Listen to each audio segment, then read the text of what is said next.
Skip Hedrich's here. He's never driven with us before. He's not a rookie driver. He's a former IndyCar driver from the early 60s. That car that he finished restoring recently is the Herb Porter Eb Rose laydown. He bought that car from Eb Rose back in the early 60s and ran it with USAC. Didn't make the 500, but did run Milwaukee, Phoenix, Trenton, and a lot of other races. He's also a land speed record holder from Bonneville. Built a car and took it there. That car is now in the Peterson. We may be looking for a driver for Skip's car, if anybody would be interested and you fit in the car, because Skip's older and the car, he wants it shaken down, wants it taken out. This is Sean with Voices of Racing. I'm here with a legend that is now driving his own car, Skip Hedrich. How you doing, Skip? Red? So give me a little backstory. So when did you first get started in racing? When I was about 9 years old. 9 years old? What were you running then? I had a little car my dad built, and the 1.5 horsepower Briggs & Stratton motor and Piper Cub wheels, and it was neat. And I had a school buddy, his name was Toad, and he had a Powell motor scooter. Well, I could beat him going across the level and downhill, but he could just barely edge me out going uphill. So I thought, well, my dad and my brother were working on an engine in the shop, and they were doing the valves on it. And so I was sitting on a chair watching them. So I got the buddy next door to help me lift the Briggs & Stratton up on the bench. And so we got up on the bench and taking it apart and stuff. And my mom comes out and she says, "What have you done to that engine?" And I said, "I'm just going to lap the valves." And she says, "What? Your father's going to kill you." She walks away.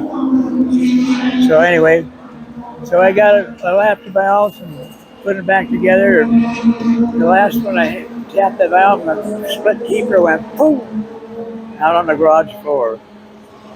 Well, it took George, the guy that was helping me, and myself were on our hands and knees trying to find this little tiny keeper. I finally got some magnets and finally got it. So I went back and put my hand over it when I tapped it. So when I seated it, so it was in there. So it was great. So I put it all back together. Got him to help me put it back on the car, the engine. And that was about 1:30 or 2 in the afternoon. So I go put up the driveway, and my mom comes down the step. She says, "Where'd you get that engine?" I said, "Same way, Mom." She says, "No, it's not."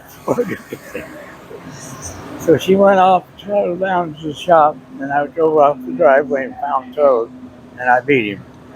Uphill, downhill, on the level. So that was my first encounter in racing, I guess. Okay. So how did you originally get connected with this team and this car? Well, I was working for Luigi Lusovsky, and then I found out that these guys needed help, and it was hard to get along with Luigi. So I went down and talked to Herb Porter, and he hired me. So that was the company was owned by Eb Rose, and its name was Racing Associates.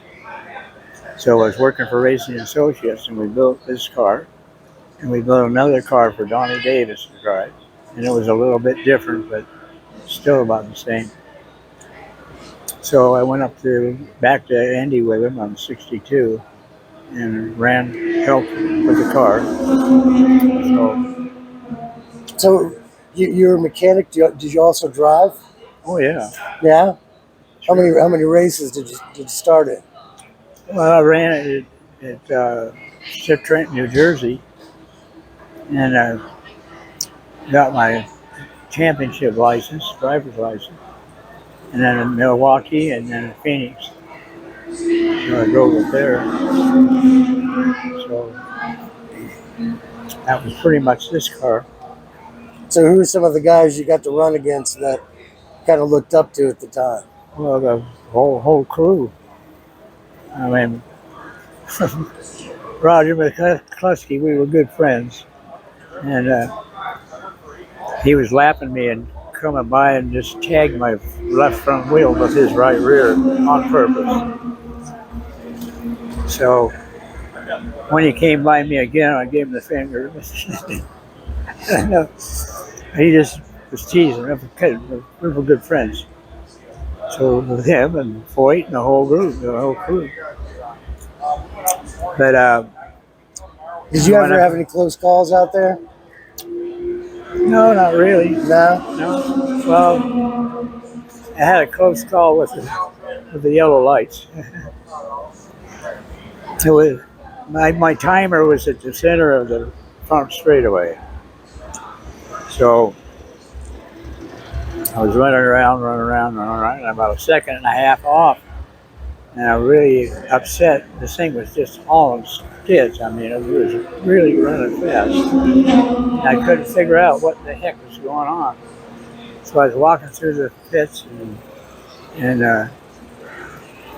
my mentor was there and put his arm around me. He said, "Did you watch me qualify? Or did you watch me when I was out there?" And I said, "Yeah." He said, "Where was I backing off on it?" And I says, "There." I said, "Oh, okay." And where was I getting back on? I said, "Over here." And I'm accelerating all the way out. You drive it in, and you're only accelerating a little bit out. So I said, "Yeah, I know." Okay, so that was it. So I went out and qualified it, and I qualified out. There's 30 cars in the race, and there was 4 front engine cars there, and the rest were all rear engine cars. And I qualified 15th, right in the middle of the field. So that was a pretty good feat. Yeah. But in lieu of the fact that it was the first race, they put me in the front of the 3 cars and my 4th car when we started off.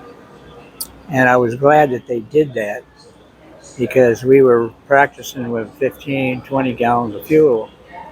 When we were in the race, it was 50 gallons of fuel. And it was really, I could tell when we went on, man, this is heavy. So I was glad that it started off that way. It wasn't up front. Because I'd been right in the middle of the rear engine cars. So anyway, that was cool. How many years were you working with teams and driving? How many years were you working with teams and driving? Quite a few. I don't know. Well, I drove sprint cars and midgets and stuff, so I was really active, right, racing. So it's hard to tell how many races I was running. So what was your last race? So the last race with this car was down in Phoenix. Phoenix?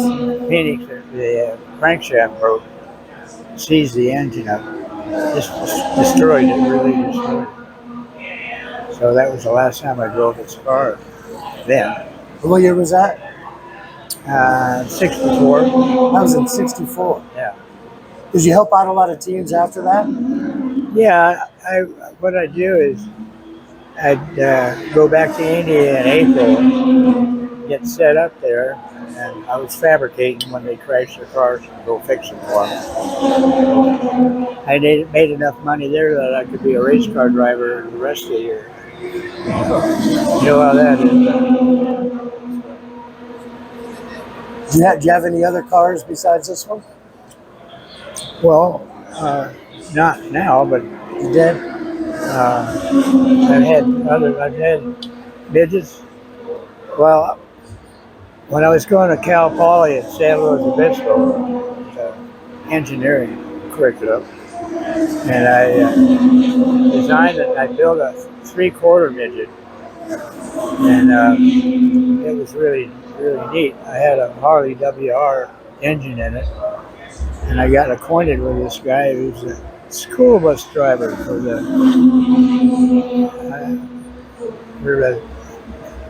school district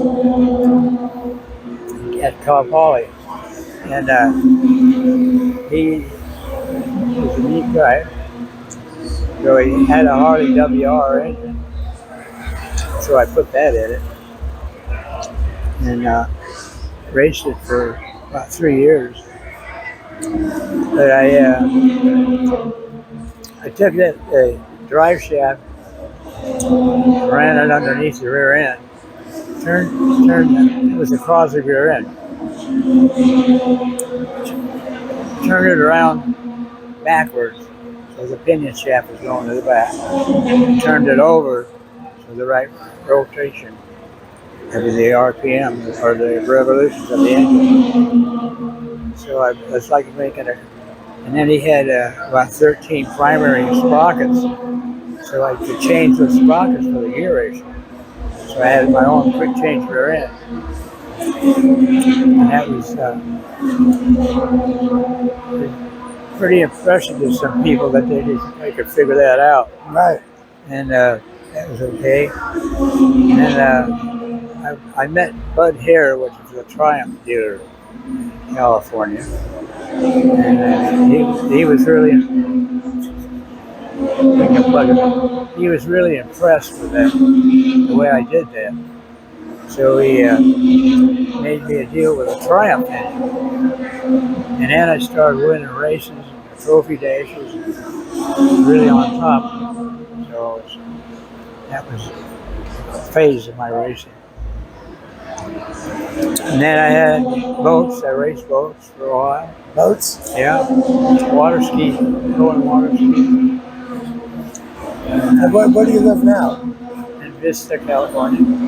Vista, California? Vista, yeah. So, do you still come out and travel often to all the races? Well,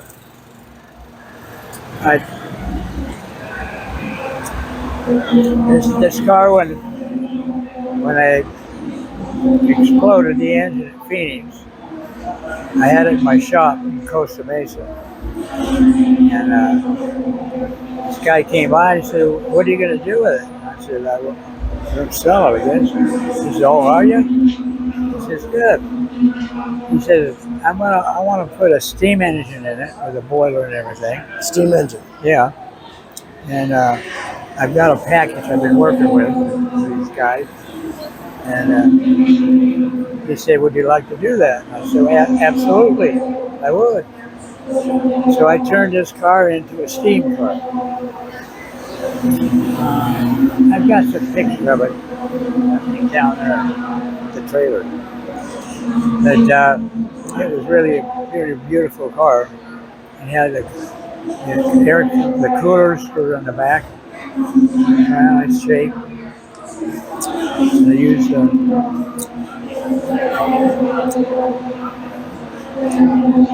so I got that going pretty good, and about 85 miles an hour out of the drag strip parking lot, and that was pretty good. And we worked on it better, more things to tune it up.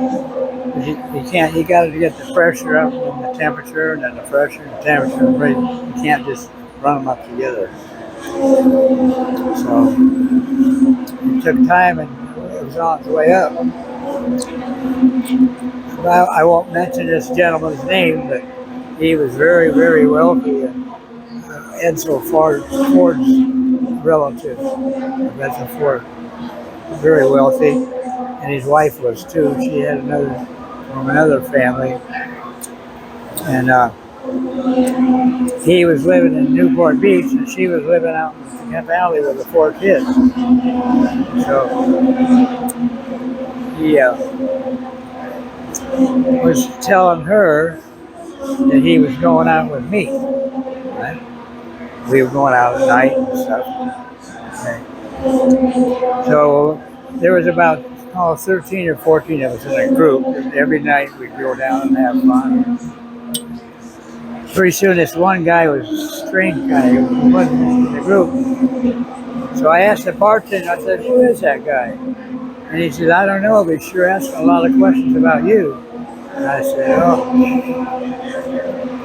So I went into the Ernie's next morning and said, I'm out of here. And he says, what do you mean? He says, your wife's got a tail on me, and I'm not going to get interested in your divorce.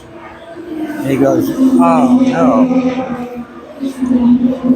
But I'd taken all this, the oil tank and the tail tank and all those trips and put them up in the loft that was there in the boat place that he had.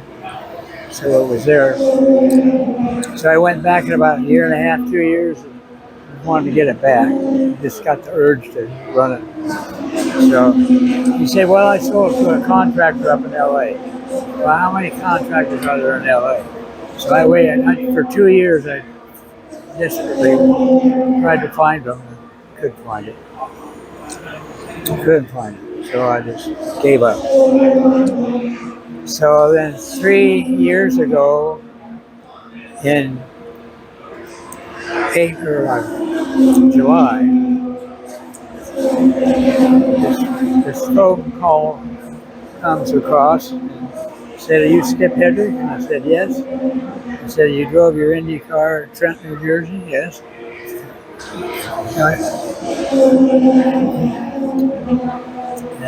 Phoenix, yeah. And I said, who are you? I thought maybe it's a newspaper guy's article or something. And he said, no. He said, I'm the guy that has your engine, has your roadster. I said, really? How'd you get it? And I said, who are you? And he told me his name.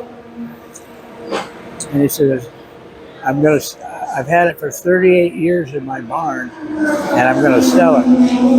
Are you interested? In the next breath, I said, yes.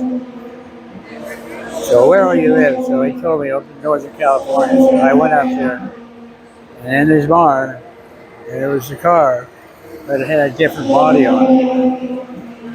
But the tail tank was there, and the oil tanks, and the stuff was all there. It was just like it was before. So I said, yeah, I'll buy it. Well, it was a pretty penny, believe me. But it was worth it. Because then we did this. Larry Stokes did all the aluminum work on it. It was just a aluminum body when I bought it, and it just straight when it was ugly. And that's why I was sitting in his barn for so long. But now it's pretty neat.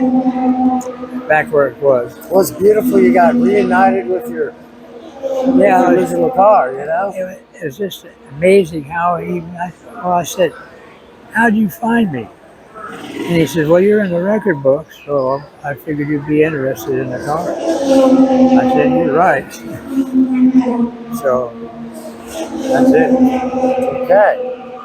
So we've been working on that day and night for the last 3 years. 3 years. How you doing, Skip? Good. You excited to get on the track today? Absolutely. How fast you gonna run? Fast as we can. Fast as you can. Fast as we should. And how long's it been since you took this one out? About 15 years. 15 years. Yeah, at least. Well, listen, I hope you have a safe run and you've earned it. Thank you. You got it.